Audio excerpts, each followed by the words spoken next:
Programang ito ay rated SPG. Striktong patnubay at gabay ng magulang ang kailangan. Maaaring may masiselang tema, lengguwahe, karahasan, sexual, horror o droga na hindi angkop sa mga bata.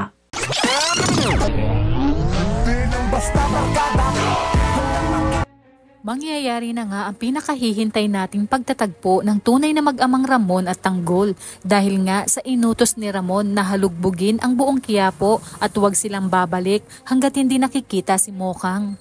Hindi man nakita ni na Severino si Mokang ay tiyak na mabubuhayan muli si Ramon dahil habang tumatagal ay papalapit na siya ng papalapit sa katotohanan. Sinabi ni Severino na nakita niya mismo ang lola ni Tanggol at may nalaman siya na nakakulong pala ang tunay na Tanggol.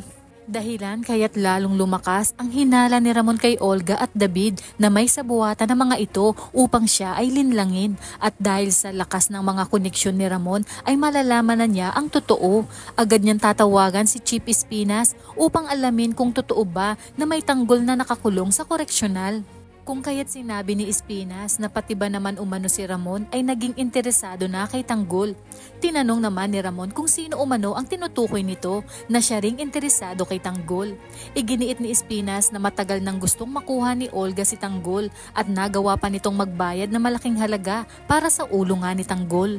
Kaya naman dito, napagtanto ni Ramon sa mga sinabi ni Severino tungkol sa apo ni Tinding na humablot dati ng briefcase ni Greg kung saan nga pahapyaw na nakita ni Ramon si Tanggol na kamukhang kamukha niya at nakaramdam siya ng lukso ng dugo.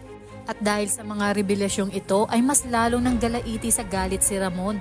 Ngunit ano pa kaya ang mararamdaman niya sa oras na si Tanggol din pala ang siyang tumangay sa kanyang asawang si Mokang?